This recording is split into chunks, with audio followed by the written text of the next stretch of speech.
That's yours.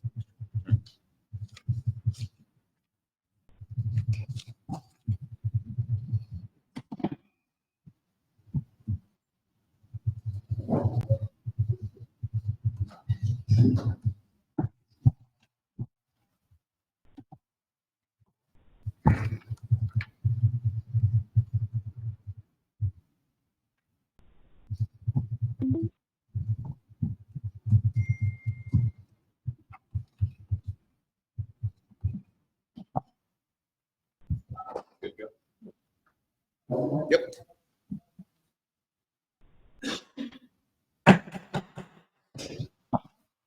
Good evening, and call this meeting of the Woodcreek City Council to order. Please rise for a moment of silence, remain standing for the pledge.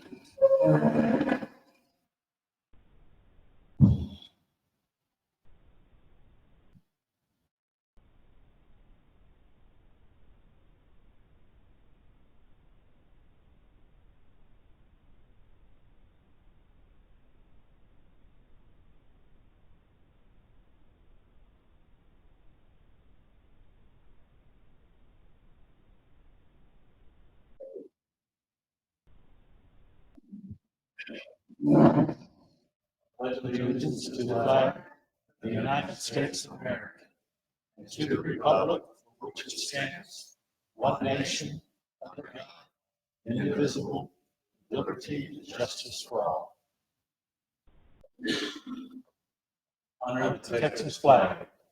I pledge allegiance to thee, Texas, one state, under God, one and indivisible.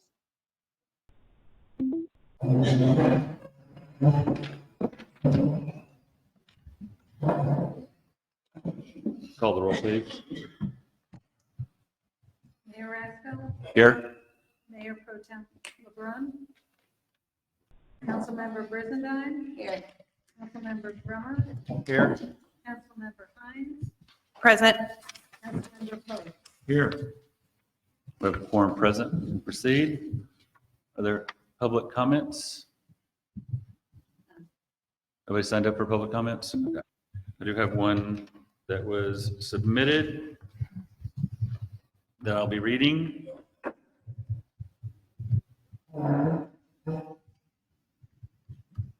Let's start at the top. Dear Acting City Secretary Brenton Lewis, please accept our public comment to be read at the beginning of the meeting for the February 9th, 2022 regular City Council meeting. Thank you, Mayors Whitehead, Shield, and Escalon. Public comment. We object to all items on the regular agenda. The meeting agenda is flawed. We believe it fails to follow applicable statutes. We object to Mayor Rasko's failure to embrace the historic and statutory duties of the mayor and his unauthorized efforts to redefine, change the form of city government as evidenced by this flawed agenda. We are reminded of the famous political cartoon caption, "The Tammany Tiger Loose." What are you going to do about it?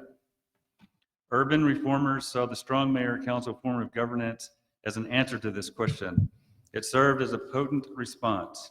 Democratic principles require a strong executive as a key to streamlining the legislative process and curbing political corruption while reducing inefficiency. We object to this agenda. Council members have shown confusion, duplication of efforts, lack of cohesive planning, inexperience, self-serving political motivation, and lack of ability to properly perform executive functions. Agenda items are vague and lack specificity. Cover sheets are incomplete and vary from the stated agenda item. Packet documents are lacking in detail and relevance. It is evidence that multiple council members did not seek executive staff guidance. Not only is this entire meeting agenda an example of inefficiency, it is at great expense to the citizens. There is good reason why a city has a strong mayor and manager separate from council member legislators. It's a democracy. Respectfully, Mayor Gloria Whitehead, Mayor Bill Shield, Mayor Eric Esklund.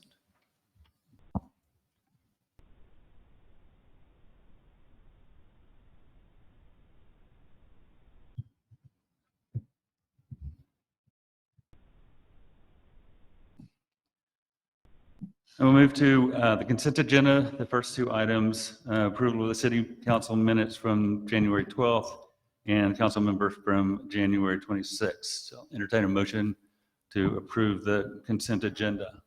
So moved. Councilmember Pulley, I second. Councilmember Grummert. Any discussion? We can call the roll. Councilmember Brizendine. Aye. Councilmember Grummer. Aye. Councilmember Hines. Aye. Councilmember Poe. Aye. Thank you. Past the consent agenda, we'll move to the regular agenda. Start with item number 3, discussion and presentation on location of flush valves in the city.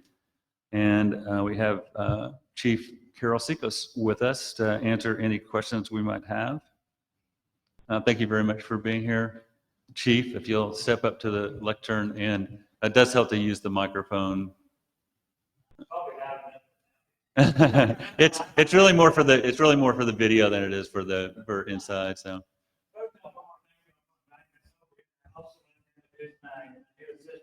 He's been with me about a year now. Christopher Robbins, lives here in Woodcreek.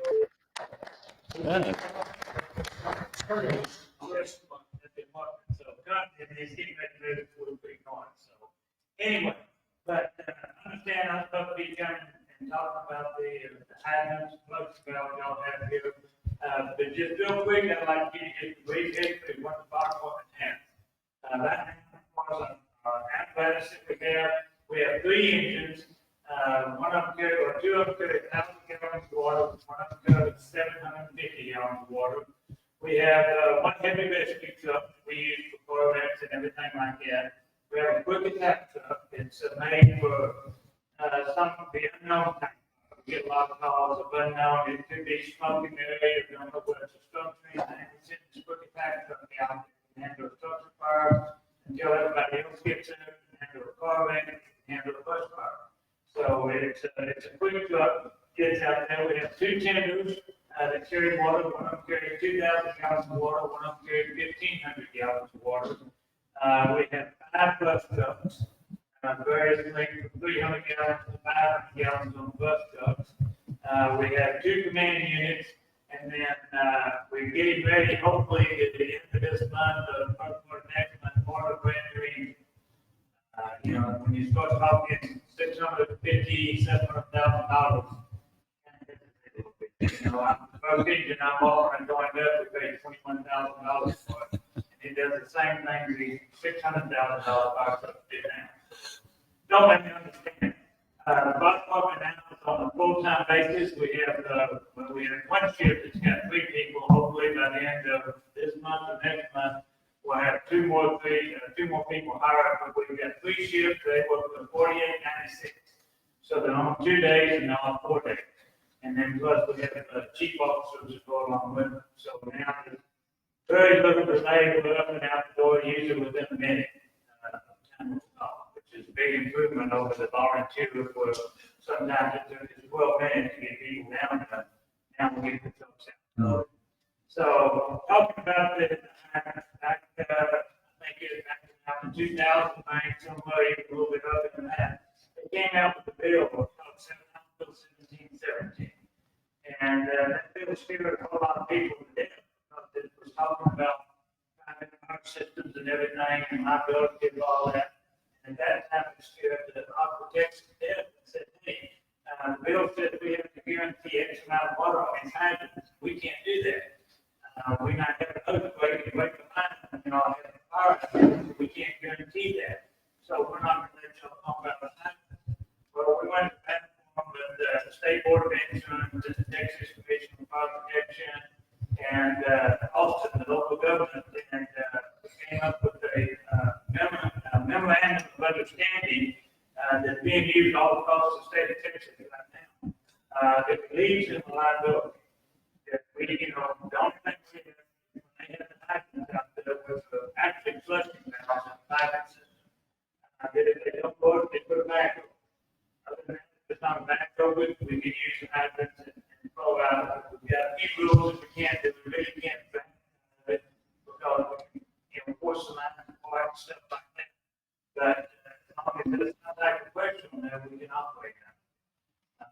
they seem to be maintaining the system and trying to upgrade the system as we go. Without that, your insurance would be sky high. So you do get to count that of the insurance. They just changed the new item with the insurance service organization ratings is, Woodcreek right now is 5. You're within 1,000 feet of a hydrant, and you're within 5 miles of a fire station by the roadway. And so anybody outside of that 1,000 feet within a hydrant is supposed to be a 5 flat. That's the 2 ratings of set from the area, which is a very good rating for the area. So, you can rely on those, your insurance companies call you, you can tell them that's what it is, and you'll get your insurance rate.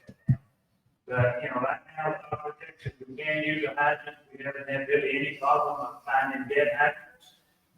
They all have at least 250 gallons in, 250 gallons a minute, which, that's plenty good enough for us. We can rely, we can fill up our truck with it. We have, put a hose on the engine, how much? 900.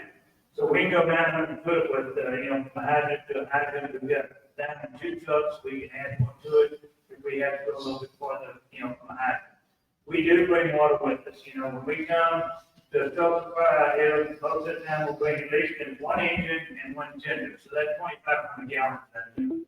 You get it up and up, that's all we're really going to need, But having a hydrant to be able to back us up with it, it definitely plays a lot. What we try to encourage everybody is that, the smaller we can catch the fire, the better chance we have of putting it out. And if people can put in a alarm system that's monitored in their house, where they catch it when it's a cigarette in the couch and a little bit of smoke besides, wait until your neighbor sees flames come down to the window. And, that makes a big difference, because even if, that house is fully involved, I'm not going to save it. If we're sitting right there, I'm not going to save it. So catching it as small as we can is what we're really trying to do. That was great. Thank you. That was very informative. This is actually Councilmember Hines' agenda item. She may have a couple of questions to lead us off. I do. So you already stated that the valves are required to be a certain amount of feet apart. And when we were going around checking for our valves, we found 2 listed on our map that are not there. But it looks like potentially we just need to measure the feet and see if that's, if we're still in compliance. Is that correct? Well, actually, in a private system, you don't have to be 1,000 feet. Okay. Go back to the insurance company. Okay. When you go commercial, I say commercial, you go like Formula Water Supply Corporation, which is a whole different ballgame. Anything they put in a residential area has to be within 500 feet between the plugs, and within a commercial area, it has to be within 300 feet. Okay. So, in between parts. So when you get out in rural areas like this and get a private system, they could be as much as 1,000 feet. Okay. And do you have any kind of map showing our hydrants, or how do you find our hydrants? Do you rely on the markers in the middle of the road? Most of the time we do. Okay. We have maps, we have what we call our CAD system, we have computers, our command vehicles that we're getting ready to put them in the fire truck. And we're trying to mark them in there, so they're on the screen as we drive down. Plus, we look for the blue markers that are supposed to be in the middle of the road. Okay. So those are important. Yeah, we are aware. We like to, protection, I think, do a pretty good job, but they need to be clear around. At least 5 feet all the way around, and clear brush, fences and stuff like that, so we can hook up our hose and be able to count our inches. And, if they're hidden in the brush, we might drive that, we don't see the blue markers. Right. And people seem to plant stuff around them as well. Right. So do you get reports from Aqua? I noticed in your memorandum, it says essentially they're not required to do it. And then in our documents, it says they are required to check them annually and flush them. So do you get any kind of reports from them or updates? I do when I ask for it. Okay. I don't ask for it, they don't usually send it to me, but we know they flush, they don't flush every one of them. They try to flush them better, especially if they have any problems. If they're putting in new pipes or something like that, they flush them at that time. So really, they don't have a set time that they flush them. They try to do them once a year, but it ends up, they'll fix something here where they got to flush it. They fix something over there, they got to flush it. I see. So they get flushed out, and we try to come in every now and then, and we check them ourselves. If we're doing training, or if we've had a fire outside, we'll come back in here and fill up, and we'll try and catch a different happen. Oh, good. Okay. Well, you've already answered all of the other questions I had. So. It's almost like he got fed the questions. Yeah, right.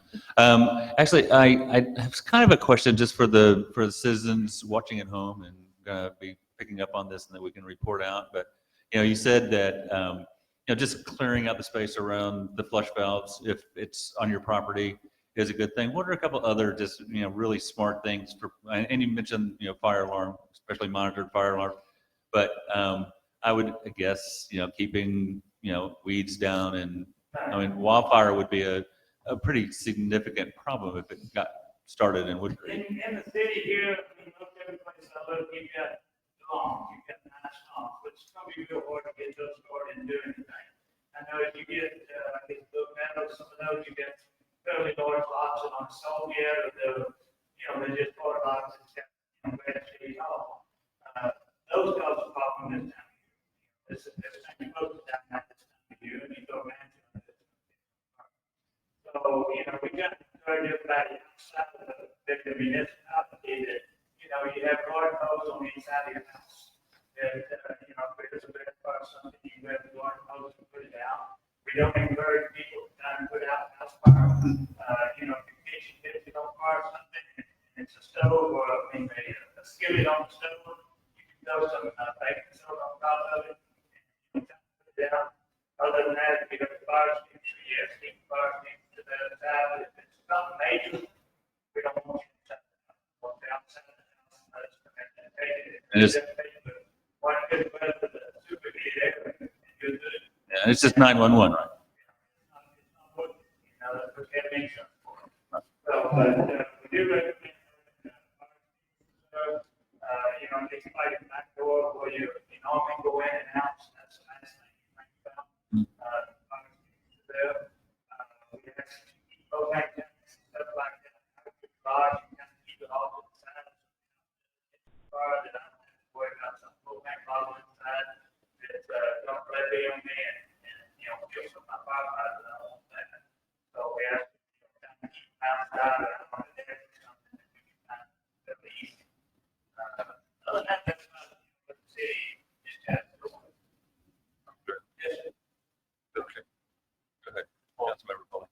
First of all, I want to thank you. You've helped my neighbors with fires, and you've helped my family with things. So I thank you for what you guys do, and I thank you for being here tonight.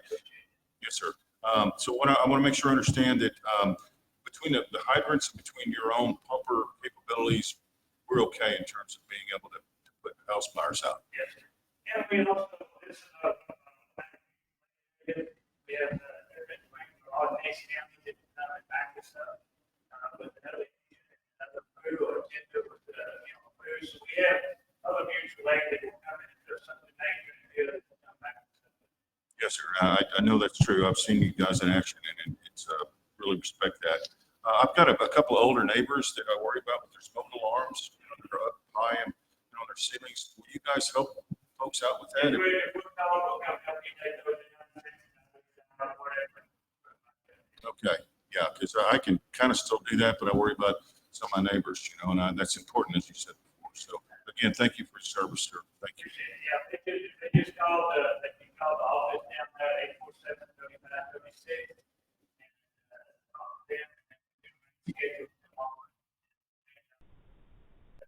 Great, thank you, sir. Yes. No, you're amazing. Thank you. Any other questions? Council? Thank you so much for coming. Absolutely. We thank our lucky stars every day, Chief.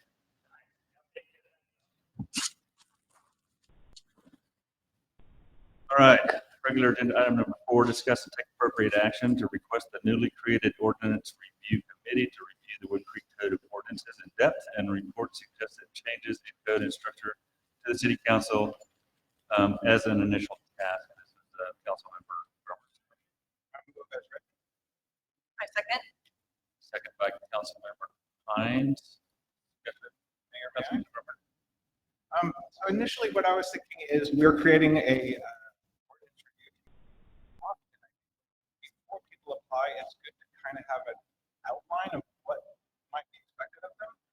For this particular item, I was kind of interested in the concept of you build a foundation to a house before you actually build the house.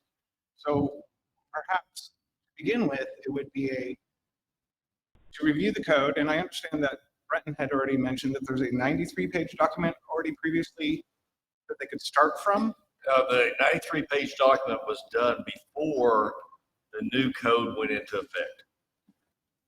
So whatever was found in that section, that's when the city recodified, it was included in the new codification. But it would be a good place to start from, to start reviewing. And Well, it would show what had already been changed. okay, great. So my direction I was thinking of, and this is just speaking on the idea of a foundation, is to look at the code and compare it to other cities and how they structure their code, thinking mega, not micro, and start there.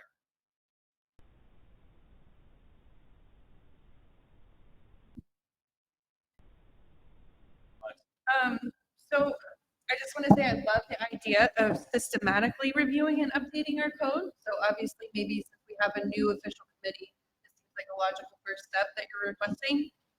I think it should probably need to be done every 2 years or so to just to update, check state legislation, see if there's anything we need to address. Something else that occurred to me is, we have these reports from our city inspector now. And so having those sent to the ordinance review committee as well could be helpful because they can look and see where does our code need to help our citizens? What are they getting pinged on all the time that if we adjusted, it would actually create a more effective code that worked for them and facilitated their daily lives versus just constantly penalizing people. The other thing that, since coming into office and really diving into the code and looking at what's going on in our city and listening to citizens and what they need, it has occurred to me and come up several times that our code potentially came from an HOA. Is that correct? So our current, a lot of the codes were from the HOA, but let's see here. So basically, we were operating under the same guidelines as the HOA until the late 1990s. Then the city became codified, changed our code companies, we recodified. So there are some things that still could relate to the old HOA, but I believe a lot of it has to be correct.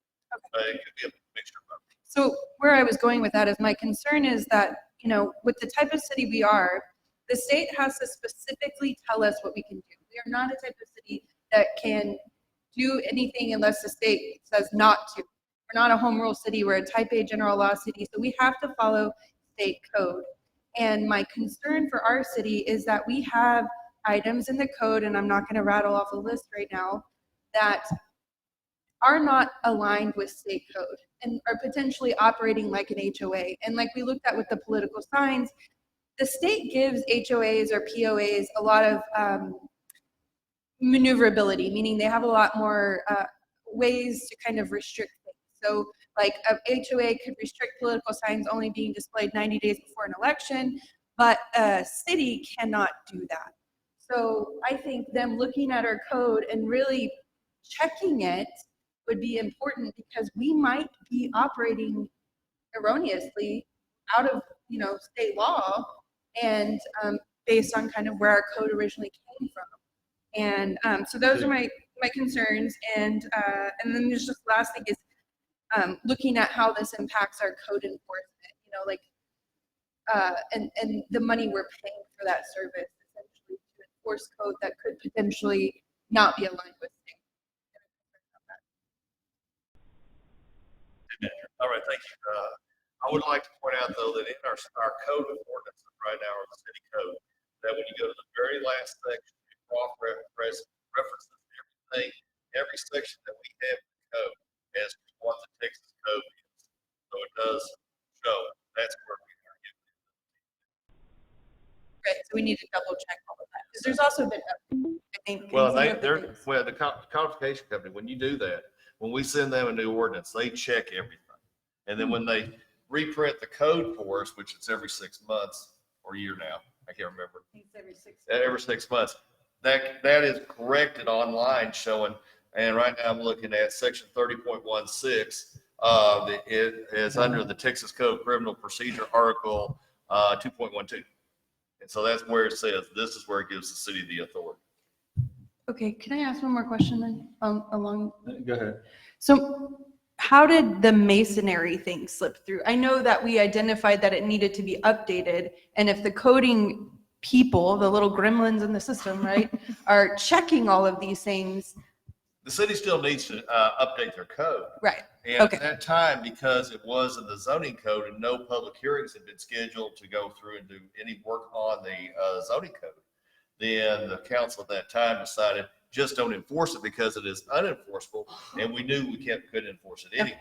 So they didn't want the cost of going through and recodifying it again. I think what we're trying to do is, as we create this group, to just say this is sort of where we want to begin the process, but I would also ask that we sit down with the ordinance review committee and go through this discussion in a workshop and just make sure they understand just how to read the codes that are in there.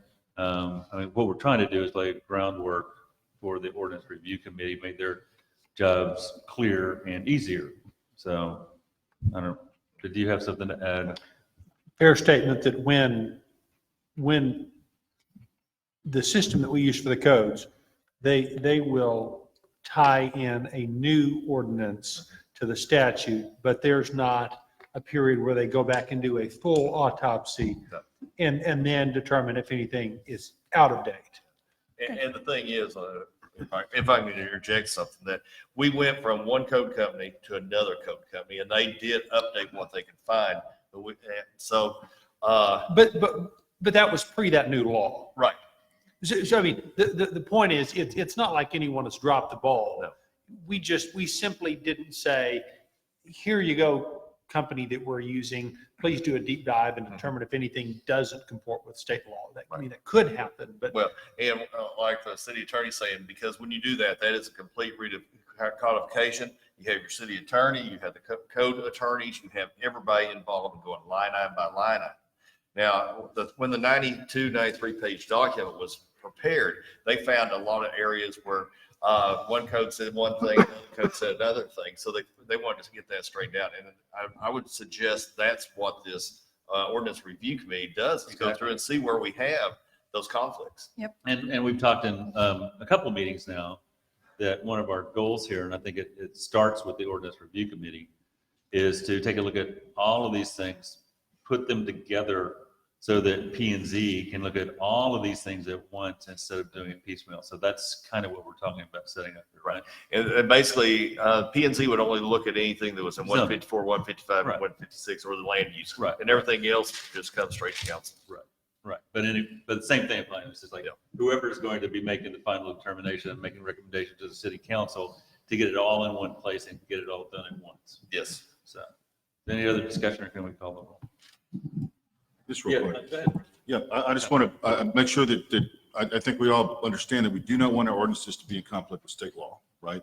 Right. Okay, and we're going to figure that out. The other thing is, sometimes I see an ordinance that we say doesn't conflict with state law, but it's not supported by state law either. It's kind of an interpretation. This is what we're going to do. So that leads to a lot of, I think, distress with the neighborhood and trying to like, well, why am I, getting popped for this when it's not in state law? It's vague in the ordinance, and I think that's something else we ought to be able to approach. Is it really supported by state law when we're taking certain positions with regard to people's personal land use? So that's all I had. Thank you. I have one final question. Yes, ma'am. Do Go ahead. the roll call. Do we have applicants for the ordinance review? We do. We do? Yeah. Beautiful. One? One. Okay, so we have applicants. Okay. So that's step one, is to get an ordinance review. I understand. So let me clarify what Councilmember Brummer is asking for here. He's asking for us to create tasks to direct them as we have them.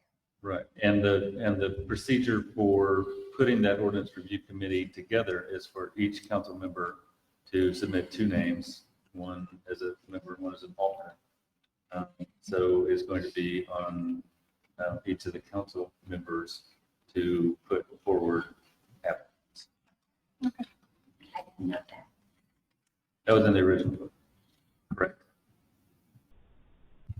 Am I mixing up?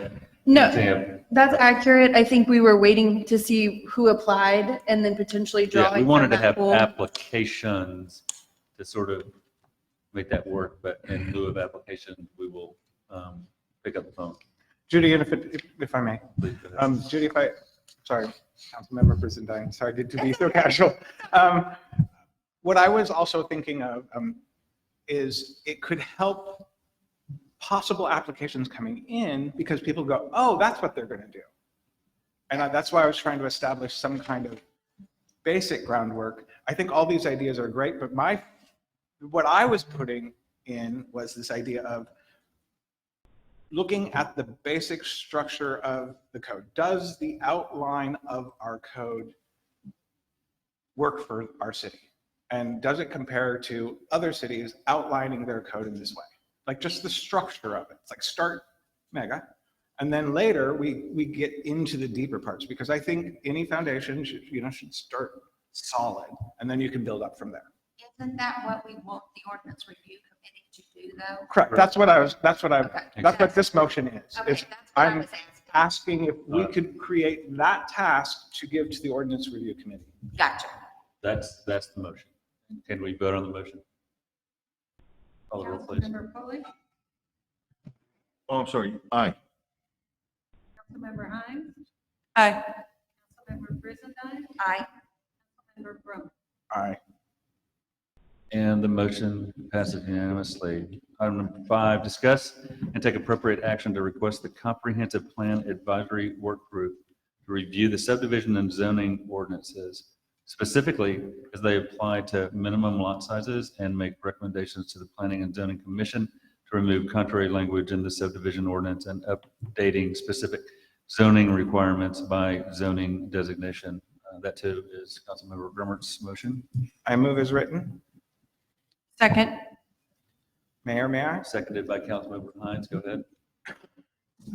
So on this one, it was prompted by a conversation with the city engineer. And the city engineer told us that currently, where we state our minimum lot sizes is under subdivisions.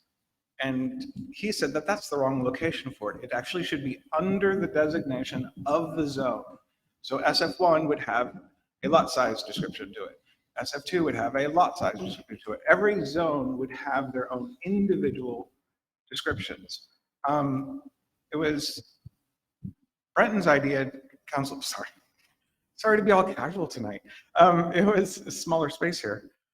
It was Brenton's idea that we send this to the Comprehensive Plan Committee to begin that process of looking at all the different zones and working out the idea for what minimum lot sizes should be for each of them. And then, of course, it moves to planning. I feel like there's a fallacy in every zone we currently have, you're going to find a wide range of lot sizes. Correct. And that's why I was having the Comprehensive Plan Committee kind of come up with something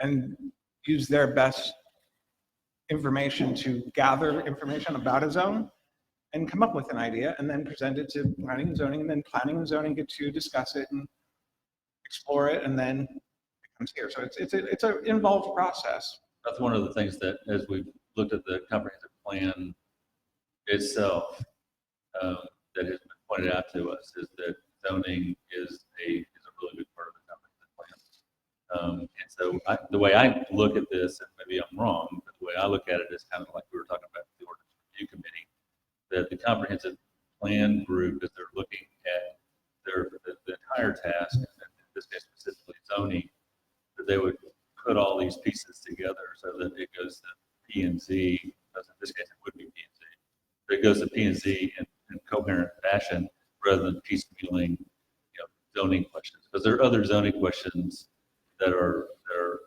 still out there that we need to discuss that are vague, difficult to manage or enforce.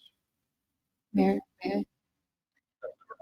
I'd like to address Councilmember Brisendine's comment that the goal isn't to move the 12,000 square feet over, is my understanding, but that we would actually identify lot sizes for each SF. Meaning like SF1 looks like, based on the calculations I've done for all of Champion Circle, Canyon Creek, and most of Woodcreek Drive, that it's well over 12,000 square feet for that whole area of our city for SF1. Now, if you look at SF6, they are much smaller lots, and it's really just a basic process of math, meaning you just sit at the computer, you click the lot, you do the math, and then you just come up with these averages that you can say, okay, these are the average minimum lot sizes. And my question on this, since I have the floor right now, was I didn't really understand why this was being sent to the Comprehensive Planning Committee, but I think you kind of explained that. It seemed like it was something that should maybe just go straight to planning and zoning, but I think I'm getting the reasoning there. That was my only comment on that. There are a couple of things that besides this that should be part of the conversation. Go to zoning and work group gets together. Lewis. All right, thank you. Basically, if you look at the zoning code as it is drafted right now, it states, number one is the minimum square footage of your home plus what your setbacks are. So that would actually define what size of lot, the smallest lot you can have in that type of zone. So it's already there. It's just not saying that you have to have a 66 by 120 foot lot. You might have to have a 1,500 square foot home, 7.5 foot setbacks, unless you're on the side street that's 15 and then 25 on each side. And that will give you what the minimum lot dimensions would be then. And so it's already in there. It just doesn't specifically say it. Right, thank you. Any other discussion? I just want to follow up. So I was in the meeting with Kay Freeze and you when this was like stated. And at one point, we actually have already sent this chunk of code to P&Z asking them to review it and strike a portion of it. So would it just be relevant at this point in time to strike the entire thing and essentially say, check your SF for your minimum lot size? Like, SF1, if you're trying to subdivide a property into SF1, the lot sizes are already specified in the zoning there. Should we just strike this whole section? Because first off, the city planner and yourself said it was out of place being there. It's already led to confusion and potential issues with a developer right now. And so how can we clean this up for the future? Because, it'll be another year and somebody else is knocking on our door to put in more homes. So should we strike it now and then deal with these other things in a more comprehensive way later?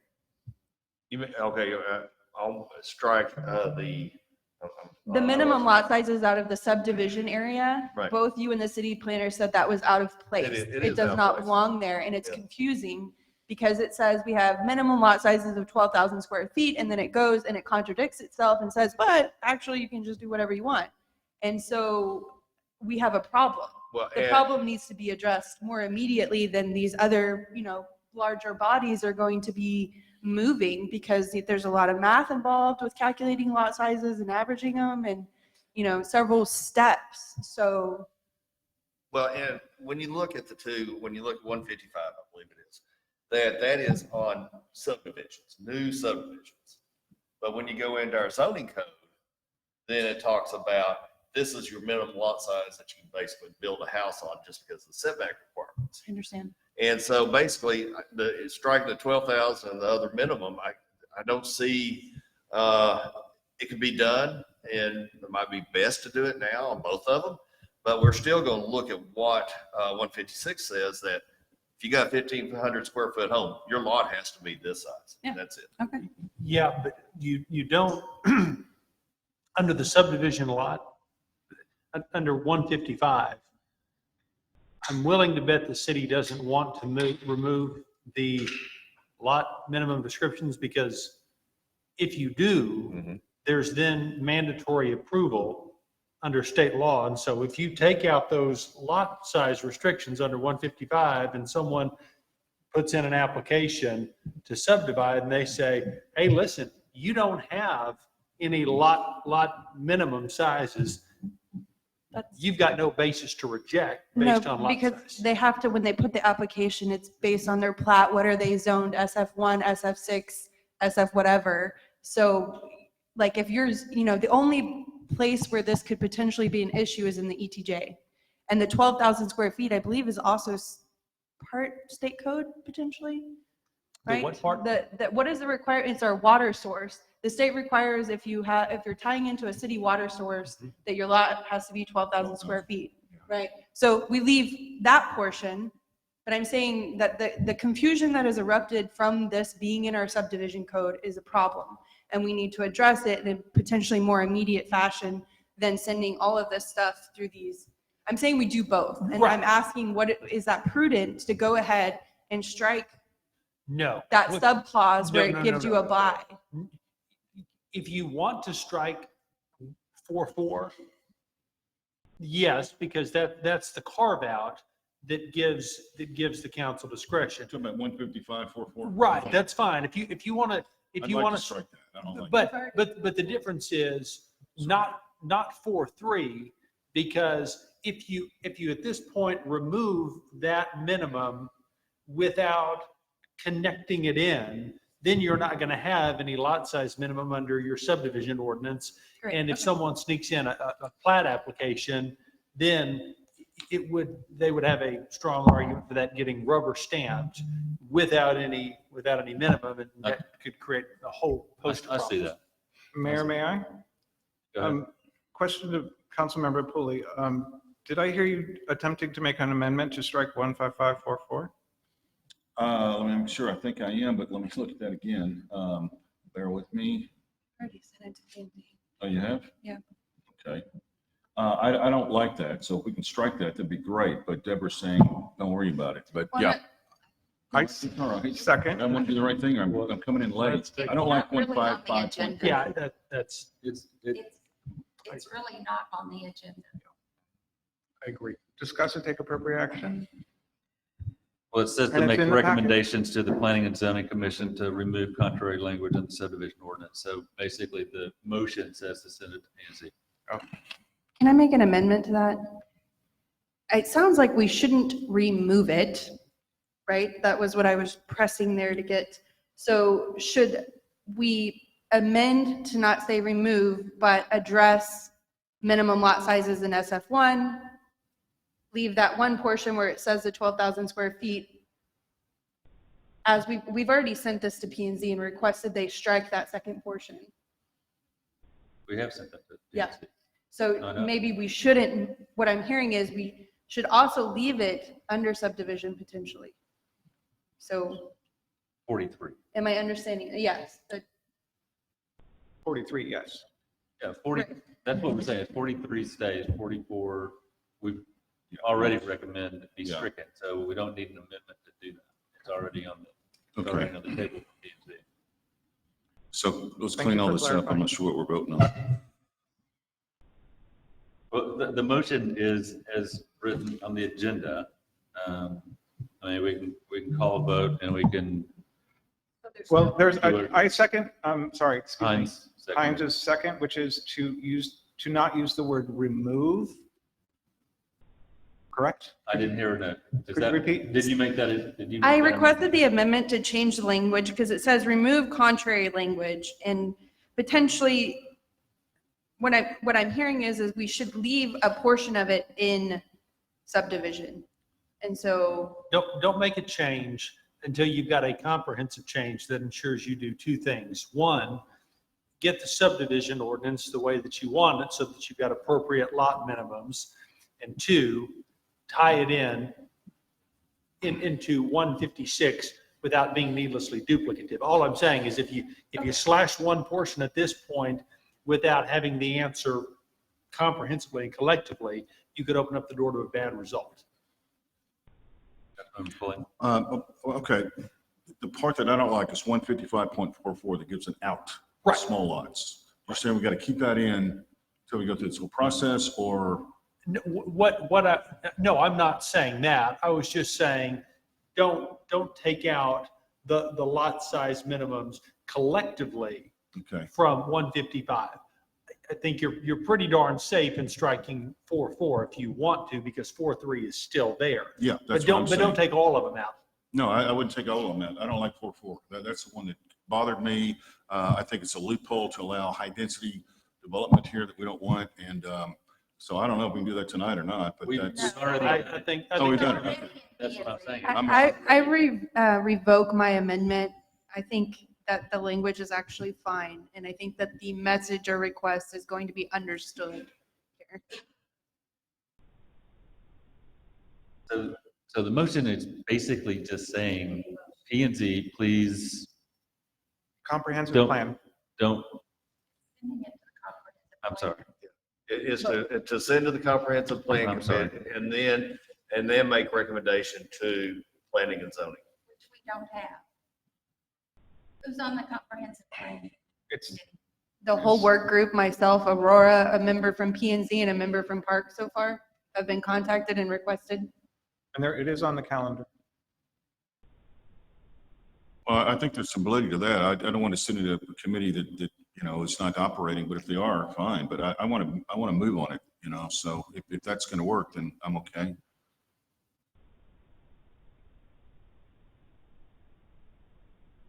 All right, so we're voting on the motion. Councilmember Brummer, Aye. Brizendine, Nay. Councilmember Polley, Aye. Councilmember Hines, Aye. All right, thank you. Item number 6, discussion and possible presentation on feasibility and possible legal issues with the proposed Brook Meadow overlay requiring 1-acre lots in new subdivisions. Move as written. A second? Second by Councilmember Hines. Mayor, if I may. Yes.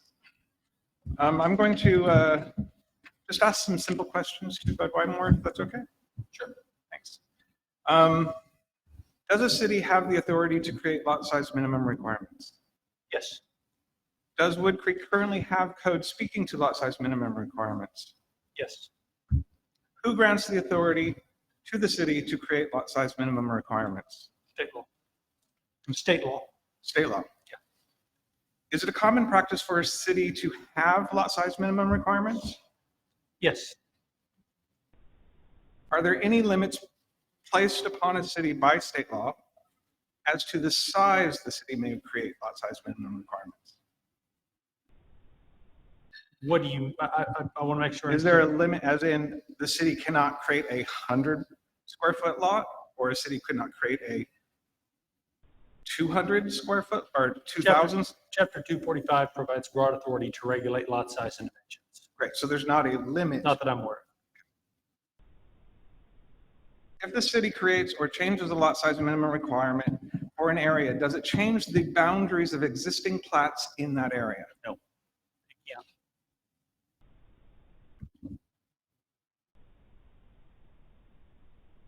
What is the process a city goes through to change the minimum lot size requirements for an area? Passes the ordinance. Is the Brook Meadow District ordinance that you worked on, is that in line with the process? Yes. Now that you've had further time to reflect upon the draft Brook Meadow ordinance, or Brook Meadow District ordinance, is there anything of concern that you would feel that council or P&Z should further address? I wrote it. Thank you.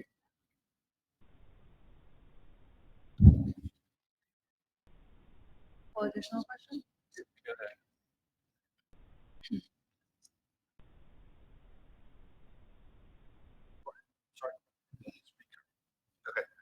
So, other questions that have been asked.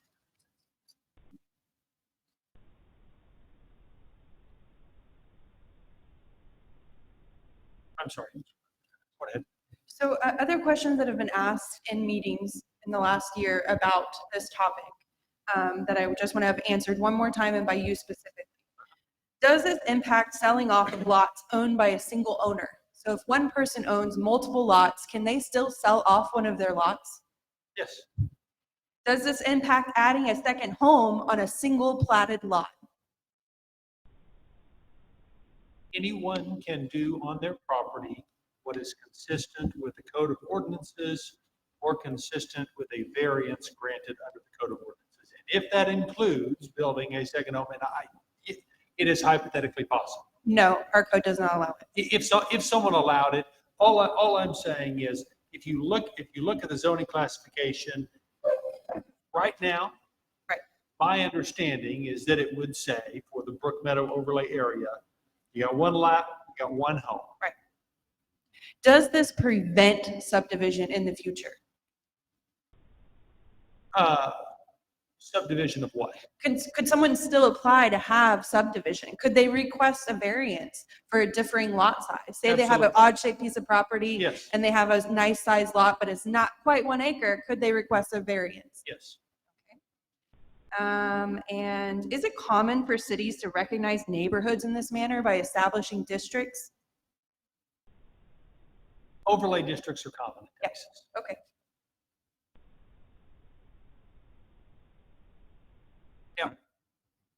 To provide clarity on that, there are many different reasons for overlay districts. I wouldn't say the majority of those overlay districts are for lot size regulation, but within the whereas provision of the overlay ordinance as drafted, referring to large lots, trees, streets, all of those things. That was language that was pulled from Texas Supreme Court case law as valid reasons for regulating lot size. So, in other words, the point is, it doesn't necessarily matter if the focus is do overlay districts more often than not, or the majority of the time, or even the vast majority of the time, regulate lot size.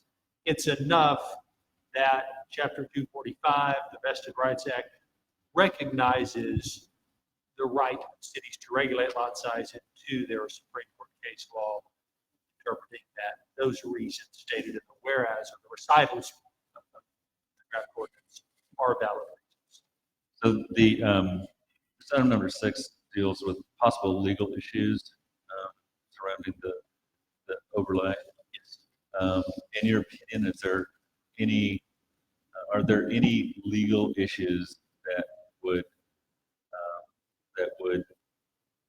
put some fear of potential future litigation in terms of property rights or those anything? Can I just say this? If we're going to have that conversation about potential legal litigation issues, it should not be done in open. We need to be doing that in executive session. You don't want this on the record. We've had an executive session Yes. to discuss this. Yeah. I don't want to rehash that in open meeting. I mean, that's not, In the context of what we're discussing tonight, I think there are. Maybe I should just rephrase it. I mean, it's what we're doing is we can proceed safely. PNC can take a look at it, speak with you about any concerns they may have. What the city is doing is perfectly allowable under the law. If information comes to light that intimates that there's a possibility of litigation, we can take that information, we can discuss it, we can digest it, determine where to go from there. However, I am unaware of any such information that has been presented that would warrant discussion or not. In other words, nothing has come to light where someone has said, Bud or Mayor or Brenton or Judy, consider X. This is a potential pitfall. That has not been raised.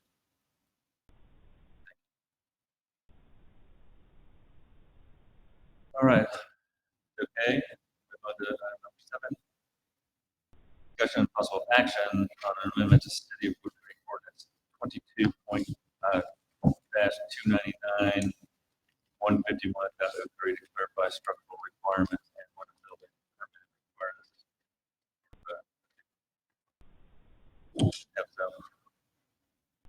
Do you We've worked on this quite a bit. Let's, Oh, I'm sorry, yeah. Okay, I would move as written.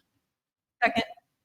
all right, seconded by Councilmember Hines. I'm sorry, Councilmember Foley, go ahead. Yeah, we've worked on this quite a bit. We've had a lot of input from legal counsel, from staff, input from city council folk, and I think we've got this in a pretty good spot. First of all, I want you to take a look at number. Number 7. Yeah, correct. Take a look at page number.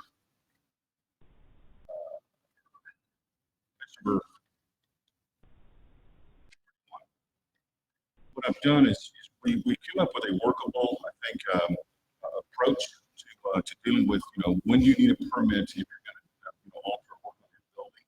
I think it was pretty good, but once we got the final version of it, there were a couple of things that needed to be addressed. And so what I did is made some changes to both section F and section H in accordance with the discussions that we had. We'll take a look at number F. Just basically clarified that to mean that one of the main concerns was we add the addition of different heavier roofing materials does ever require a permit. And I think the answer is yes. So what we did is clean that up in both the blue and the red notations there. New installation of different or heavier roofing materials such as stone, concrete, power slate, that's going to require a permit. Scratch the overall change roofing material and just went to otherwise increase the roof load. If you look, we also addressed the idea of recover of the roof, and if you do a recover, that generally is going to require a permit. But there's a specific IBC section that's quoted there to give you some guidance in terms of how you take a look at that. Moreover, take a look at section H, clean that up a little bit. The key to that was we wanted to say that if you're changing a non-habitable space into a habitable space, we wanted you to get a permit to make sure that that was safe. Just kind of clean that up in accordance with the IRC, that language there. So first of all, I want to ask if there are any questions on those changes. There's some additional changes that I'm going to be bringing up as well, but just want to see what you guys think of that first. Anybody have questions? Seems to just bring into better clarity what we had agreed upon last time. The fact that we passed that ordinance and had to make changes, we said that it was not good. It just without council's input. So I think when Councilman Foley and the city attorney got together and looked at it, they just came up with some clarifying language that is presented in this amended ordinance. Yes, and if you will take a look, I handed out some additional language to keep alive. I'm talking with some general contractors through the week.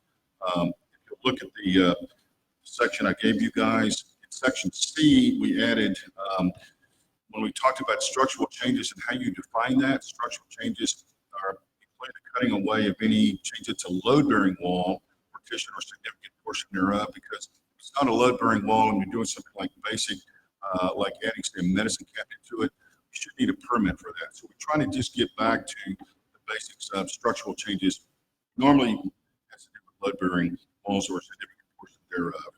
The only other changes in section E, we talked about, if you make relocation or changes to basic things like water supply, sewer, that kind of thing. I did two things. Really, there's one I missed with the circling. If you look on the first line, last word of E, there's a word that says main water supply, because you have water supplies that could be something as simple as a little hose going from the wall to a toilet. You don't need a permit to fix that if it's leaking. So I changed it to main water supply.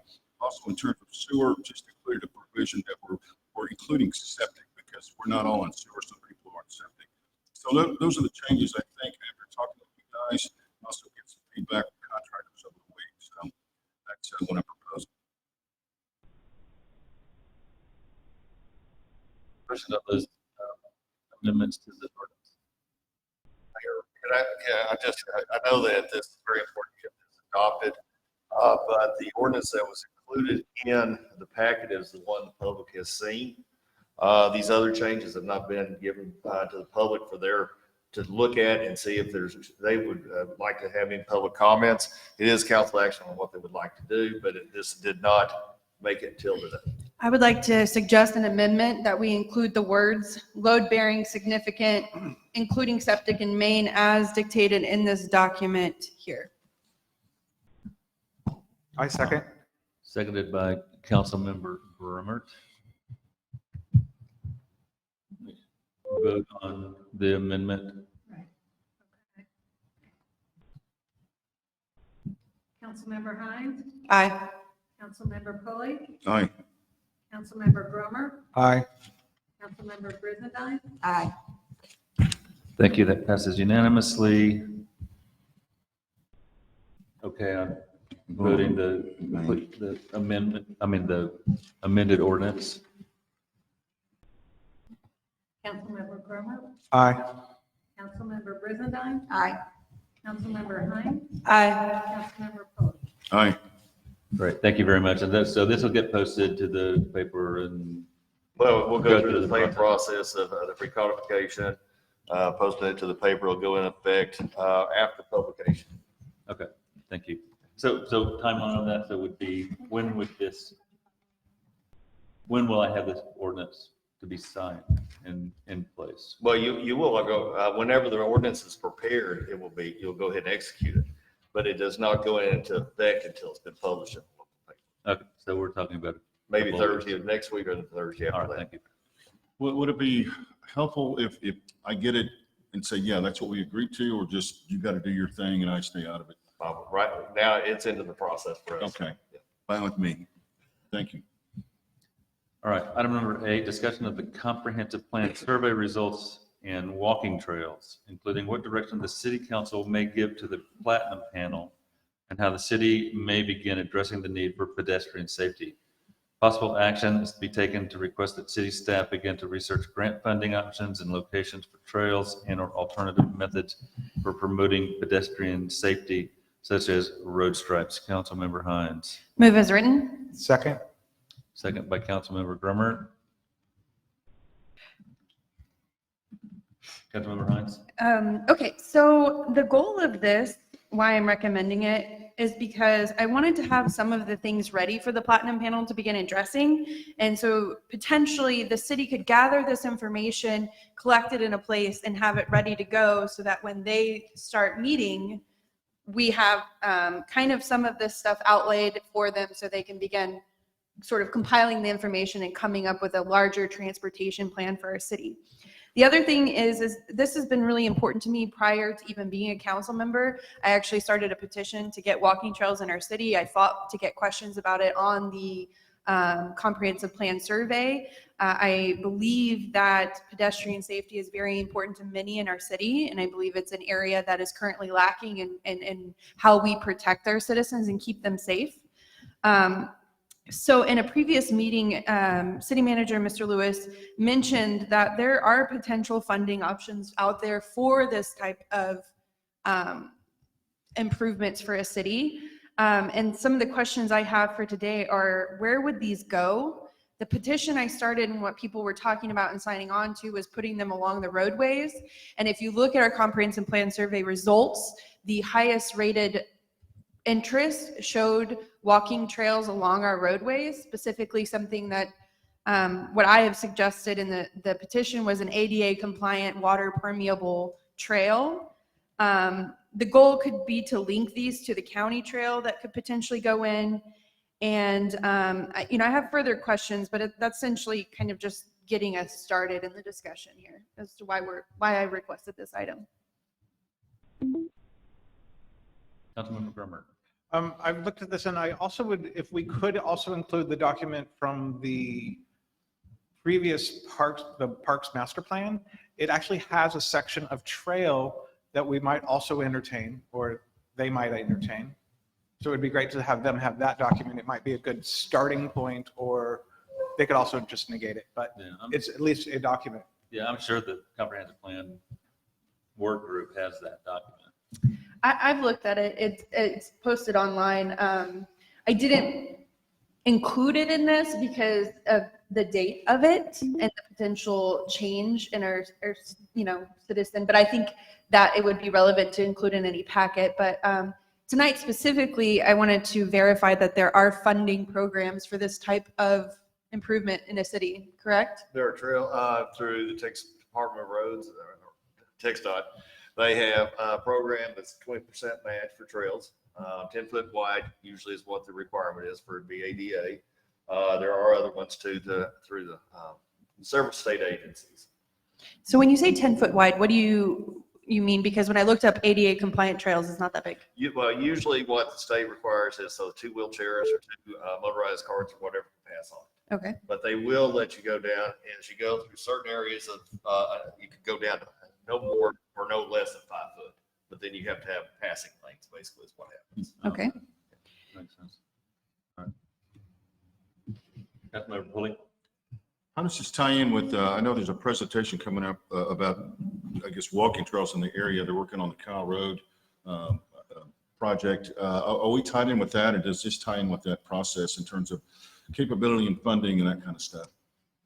I think it could, I mean, it's not Kyle Road, but I mean, There's an trails overall looks like- project, the county trails project. Yeah, County Trails concept Project. plan. Did look at walking trails that would go through Woodcreek, Yes, they did. connecting Blue Hole all the way to Jacobs Well. And, yeah, and that is on one of the proposed trail map. It's one trail and it passes just, I'm forgetting my directions, but towards Wimberley, below Woodcreek Drive. So like kind of between Woodcreek Drive and Champion Circle. And my concern is, how do we access that as residents? Well, it's I mean, it's one, I mean, that's not the only option. I think what you're asking is for the comprehensive plan work group to look at that and other options, see what funding is available, and then go from there. But that doesn't have to be the only. Right. Right. So I know the location of potential walking trails has been kind of up for debate and concern.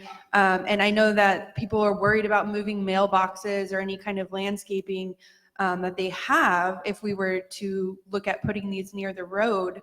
But I know that cities have done this before. And I know that there is a process for offering compensation or paying for it. And so when we're looking at where these could go, are there any other unforeseen issues with putting them along the roads? Basically, the city of Woodcreek has a 50-foot easement in most areas. The mailboxes are right next to the roadway. And if they're moved, they will still have to remain right by the roadway, because Postal Service we're a rural route. So do they actually have to move for a trail? But then you'd be on the other side, and so if you're going 5 to 10 foot, then you might not be on the city right away, but then you'd be taking out all the trees also. There's a lot of concerns anywhere in Woodcreek if you're right by a roadway. So what the next step in this process would look like? Would it look like hiring K-Freeze or someone to design a potential plan or map to outline where these could go? Because you don't have to take out trees for it. You can negotiate with personal property owners. I think designing a map and contacting citizens about it would be the next step. Am I wrong, or is that? You can because I know in the survey that was sent out, it talked about the 5 foot on the city right away, but you can negotiate out with the property owner to put something on their property. Then you have to negotiate on the maintenance of it too. And do you have an estimated cost for anything like this, or how would you go about getting a cost? The last trail I put in was $1.2 million for a 4-mile trail, and the city had the 20% match. For 4 miles of trail. And what kind of trail was that? It was just a trail that connected one part of the city to another. It was all down, basically a county road. But like material size? Concrete. So a sidewalk, not a trail. Well, it had to be that, it had to be able to use it for alternative modes of transportation. So you Wow. want to make sure that they could drive on it. Okay. Okay. All right. All right. All right. All right. So This item said possible actions. The idea was just to discuss. I think the action I would like to request, the motion I would like to see here is that the staff begin prepping this information in a packet, and I'm willing to assist in that and gather it up. But as far as I know that City Manager Lewis might have access to information that I don't, since I'm not a city manager. I think that just by the discussion and asking the city manager and staff to start the work on this, Okay. and there's no action item on the agenda. So I'd be reluctant to do that, but I do think that we can follow up with staff and Okay. make sure that they're, and the comprehensive plan work group obviously is going to be taking a look at this and working with the staff as well. Okay. It does say possible action. Yeah. It says possible action to be taken.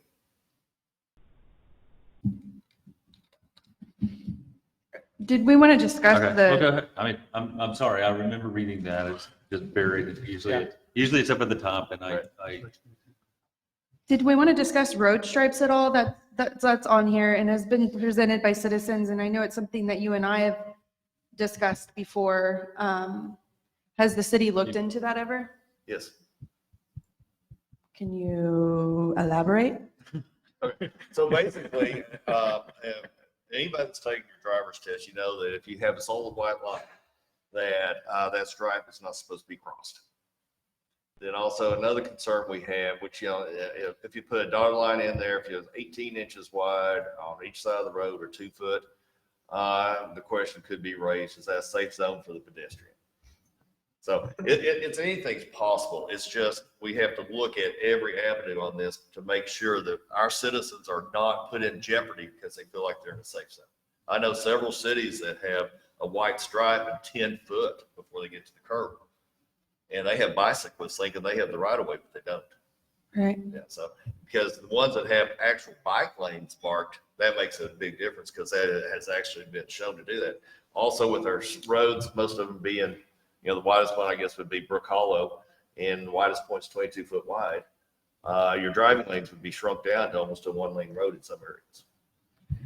Yeah, I think the trail goal wouldn't be necessarily to put trails on every road. I mean, that would be wonderful, but I think it would be to focus on our major roads. And feeder roads. when I originally met with the Trails Committee several years ago, that was looking at Hayes County, what we showed was putting some type of a mechanism for people to get off of Augusta Drive, Woodcreek Drive, Champion Circle, so that they could connect to anything on 12 and either go to Wimberley or go to Dripping Springs. Okay. so, well, you did say possible action. Do you want to? I would like to move that we direct city staff, and I will assist in the process of developing a packet of information to present to the Platinum Panel on this topic. I second. All right, seconded by Council Member Grummer. We had enough discussion. We can take a vote. Only Thank you. discussion is I don't want to abandon the road striping. I think that can be helpful in traffic calming, so I don't hope that be included in the discussion. Well, if I'm involved, it would. Good. All right, call the roll, please. Councilmember Foley, Aye. Councilmember Brummer, Aye. Councilmember Brizendine, Aye. Councilmember Hunt. Aye. Thank you. The vote's unanimous. Going on to item number 9, discuss and take action on an ordinance to amend impervious coverage ratings for in-ground swimming pools from 50% to 100% on impervious coverage guidelines under Title 5, Chapter 50, Water Quality Regulations and Standards, 50.37, impervious cover. C, human-made improvements. Number 6, where it states 50% of the horizontal water surface area of an in-ground swimming pool. Councilmember Hines. Move as written. I second. Seconded by Councilmember Grummer. Councilmember Hines. I don't really have much discussion on this. I guess if there's any edits that needed, we could entertain an amendment This to, is essentially a second reading of what we. right, yeah. It is an actual written ordinance of something the council already agreed to do. Mayor, may I? Yes, go ahead. I would like to offer an amendment to amend in-ground swimming pools to read as swimming pools and spas. Second? All right, so Councilmember Brummert offered an amendment to change in-ground swimming pool to swimming pools and spas. Seconded by Councilmember Hines. May I ask a question? You may. All right, so we do have the situation under the residential code that any pool that has water surface area or a depth of water of 24 inches or greater. So basically a baby pool with 3 rings on it cannot be placed out there. It's illegal anyway. So I just want everybody to know that this could, when you say swimming pools, it could include every baby pool you have out there that is not in compliance with the residential code. Mayor, Or if I dog may? pool or anything else. I've been digging into state code a little bit, and it specifically points to the fact that, which we haven't yet adopted, that we are to go by the International Swimming Pool and Spas code. And they actually talk about The 24 inches. the swimming pool, the kiddie pools and stuff, and it actually excludes them. It doesn't address it, but I'm just saying that there is always that when you just say swim pools, I would rather have it specific enough, not just saying swimming pools. That's what direction I'm going. Okay, like you said, that it does say that those are exempted, but if we want to have it defined enough so everyone knows that those are exempted from the pool and spa. Because if you just say swimming pools, then this body might not be sitting here. Well, so anymore. I'm going to go back to the Texas code and the International Swimming Pools and Spas. It makes a distinction between permanent versus impermanent, such Right. as kiddie pools. And what I'm asking is, like you said, to go back and refer directly to that code so everyone knows, it's just like what we did with the previous ordinance. Make sure we know which one we're talking about and be specific enough that when somebody looks at it, they will know that code is what we're looking at. So you're asking, to clarify, you're asking us to include on this impervious cover to cite International Swimming Pool and Spas? Yes. That way, no one can ever question it. I move to amend that we adjust the wording to include the citation of International Swimming Pools and Spas. Yes. Should we say There- excluding? We need a second on the amendment. Oh, I second. Okay. Seconded by Councilmember Hines.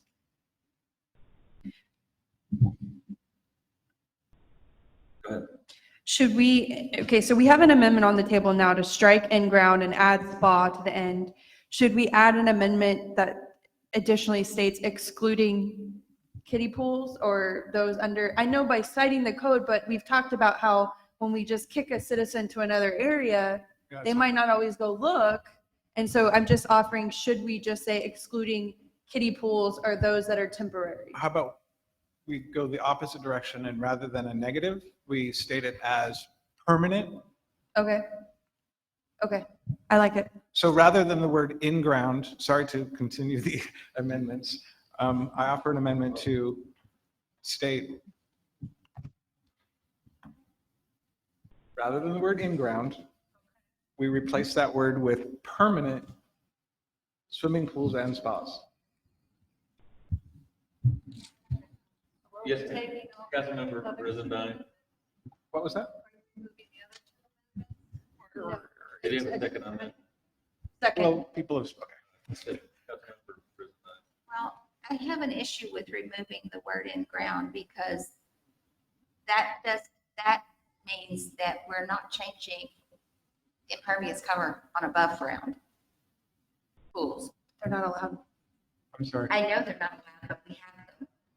But It doesn't change. It says all swimming pools, so it now addresses all of them, any kind of swimming pool or spa. I don't see where it says all. I understood you to say remove in ground and replace it with permanent. It's true. An Right. above ground pool is not permanent. Yes, they are. They're considered permanent pools. well, Under that code, I believe. under so. the, I will ask, I will ask the city manager. City manager? I would rather it be actually defined in there because yeah, I know that when you put a pool up, you usually leave it if it's an above ground, but it can be removed at any time. And so if you don't address it, somebody's going to say, and I know in the other parts of the codes, it does not allow an above ground pool, but we do have above ground pools existing in the city that were grandfathered in. And so But the International Swimming Pool and Spas Code does allow above ground pools. but we don't.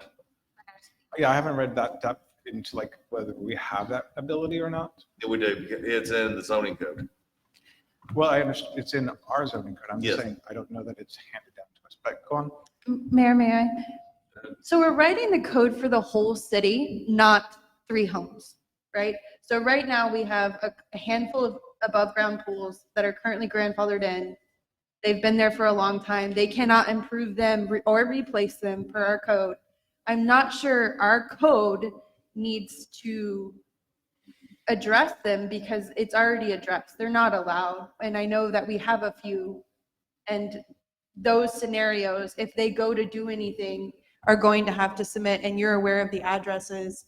You know, I mean, they are supposed to calculate them in the impervious coverage. It is considered impervious coverage. It is supposed to be calculated in the impervious cover, but if they're grandfathered in, there's ways they can replace them without having to come back to the city. So should we suggest another amendment and say all pools? Yes. So permanent, so just all pools excluding, I mean, now we're getting messy. So let's. Well, just, but It's very if you leave it as all pools, what's the code called again? The international. International, yeah. Swimming pools Yeah, and I mean, spas. just, all pools is defined under that, and then it's gonna cover, it's gonna exclude your dog's bathtub / drinking source in the summer, and it will include any conceivable body of water that a human would jump into for enjoyment and leisure. Okay. Can I request that we remove all standing amendments to do one amendment? I second. I wish we would. Okay. I would like to suggest the amendment. So we should vote on that. I would like to suggest the amendment that we strike in ground, add spa, and cite, say, Just defined. as defined by the international pools. Swimming pools and spas. Any body of water is envisioned under the international, I mean, that's what it is. I think, no, you strike in ground. Can I finish? So you strike in ground and spas as defined by the international Swimming pools and spas. code. I thought you said you did not address the in-ground yet in that code. So What he said was that he has not looked into whether or not our city can actually prohibit them. Yeah, I'm still thinking. Okay, so we decided to throw out all the amendments we've been talking about. So we do parliamentary procedure. We do have to vote on the fact that we're throwing them out first. Right. That is on the table first. So we're going to throw out all the suggested amendments, and then we'll come back to the amendment that clarifies the language. And Are we good on that? Okay, so we'll vote on removing all previous amendments. Fine. Aye. Aye. So now I'll entertain the amendment. may I, I just looked this up. Here's what they deal with: swimming pools, spas, hot tubs, aquatic facilities. So if we take those 4 words and we plug those in, we can just simply say any and all swimming pools, spas, hot tubs, and aquatic facilities is envisioned under the International Pools and Spas Code. And that way, we're taking their language and plugging it in, so there's no deviation.